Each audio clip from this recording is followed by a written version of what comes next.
Hey everybody, hope everyone's doing well. I know I am. Wanted to talk a little bit about the load that I have for this trip. I loaded up in Roseburg, Oregon. Picked up a Terex wheel loader. It does not have the front attachment, so it's just basically like the main body, the machine itself. It's an old one. What I have been affectionately calling the ugly green machine. It's pretty old, pretty used and abused looking, but actually appears to run really well. So I think the person that purchased this will probably have a pretty good machine for them. Anyhow, it's going to, I got to deliver it down in Arizona, just south of Holbrook off of I-40, a little community out there called, I believe it's like Pine Top / Lakeside area. Anyhow, so the routing that I'll have for this trip coming out of Oregon, going down that way, is actually pretty straightforward, not too bad. We were grossing weight is about 173,000. I don't have the scale ticket right in front of me, but right at 173,000 pounds. I'm 11.6 wide and legal height, no problem there. So state of California, Oregon, I get to go straight down I-5. State of California has a few little out of route detours, I guess you would call them, due to the weight for some of their bridges, mainly in the Sacramento, Stockton area. So I get to go down I-5 and I make a couple what we call just rampings, where you exit and get back on the freeway immediately. That's just to avoid an overpass. A couple of those in the Wairika area. And then when I get down close to Sacramento, I start my detour, and I'm not going to go through the specific routes here, but basically I go towards the Bay area, and I'm going to be getting on, go 80 out towards the Bay, go across the Vallejo Bridge, make a couple detours to get there, not a big deal, and then go down 680 to 580 back to I-5, and then I get to run down to the Lost Hills area, and then I'll be shooting over 299, dropping down into Bakersfield, going across Highway 58, and making the connection to I-40 there and trucking on out that way. Then it gets kind of interesting.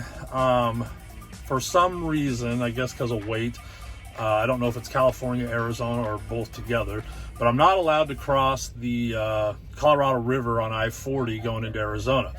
So I start a detour in Needles, California. I go south roughly 70 miles down to Parker, Arizona, and then I come right back north up through Lake Havasu City until I get back to I-40. So I basically travel, on the map, about 20 miles east, but I get to go south and then back north, approximately 120 miles, I think it's closer to 140 miles is that full little detour. So I'm going about 110, 120 miles out of my way to travel 20 miles east. But that's the life of oversized, heavyweight, over width, over length, all the kind of stuff that we do. We run into those kind of detours often. So, I've had worse, so this isn't horrible. It's not a bad detour. Just adds more time, and it's a little hilly. So with that kind of weight, it'll slow me down. But anyhow, that's the route, and then we'll get down to Arizona, deliver the machine, and probably head back towards California and start looking for freight. I know that the main objective is for me just to get back to our yard in the Seattle area with this trailer. I've been out on pulling it around the country for a little while now, so it needs to get into our shop and have some, have a preventative service done on it, and then there's a few little issues that need to be, fixed on it, worked on it. So if we can find freight to get back that way, obviously that's what we do. But in the nature of this kind of work, we don't always that doesn't always work out the way you want. So sometimes you deadhead. But I do know I'm going to be deadheading back to the Barstow area. And then kind of probably wait there a day and see what's going on. So anyhow, let's take a look real quick, just kind of show you the machine and how it's on my trailer and all that. Let's take a look at that, okay?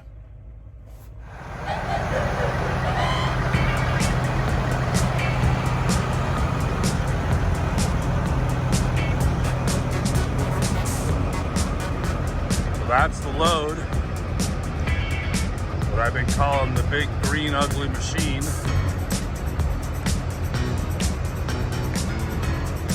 It's a front end wheel loader with the attachment removed. That's where we go on right there. That's the front. This is the rest of my trailer.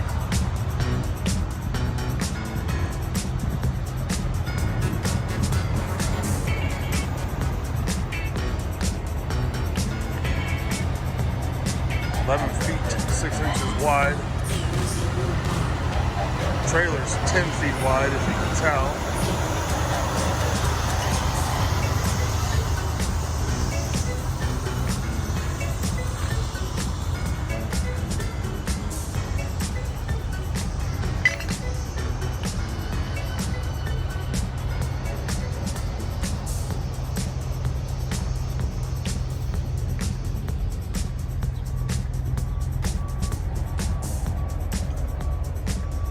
Wasn't a whole lot of tie down points on this machine.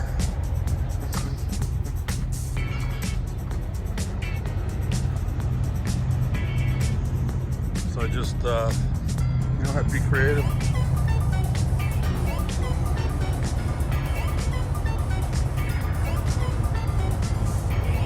Got a total of 8 half-inch grade 100 chains on it.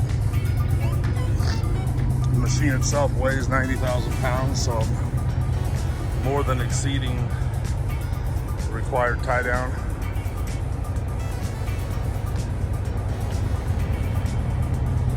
This is a Cozad 75-ton 232 trailer.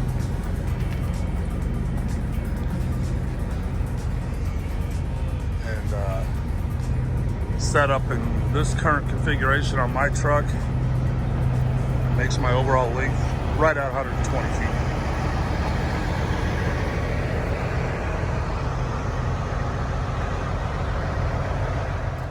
So there you have it. That's the load, and brief little clip there of my setup of the trailer. Like I was saying in that little clip there, this is it's a Cozad, what they call a 232 trailer. Max load limit is 75 tons. Unfortunately, with the tractor that I'm pulling it with, it'd be really tough in most states for us to get the legal axle weights for that. But probably with a little different tractor, you could. But we've had, not exactly sure. We've had pretty close. Our gross, I think the maximum gross I've had on this is right at 225, something like that. So we've had a little bit of weight on there. We were in the 140s on a couple pieces. So, but like I said, they were challenging to get all the axle groups just right. And like I said, mainly that's because of my tractor wheelbase and design of the truck that I pull it with. But it does what we need to do, and it does it pretty well. It's a great trailer. Every trailer manufacturer has their pros and cons, and so this one has, a lot of the pros about it is just the strength and how stout the trailer is. It can handle the weight really, really well. Some of the cons are it's not necessarily the most I don't know, like easiest to get into some applications with. The design on this one's, the booster on the back doesn't lift up, so it's really difficult if you need to back into a situation. It's not impossible, but it's really difficult. And I've pulled other brands that have liftable boosters or detachable boosters. I've not pulled one of those, but they make them, and that would make backing into a place much easier.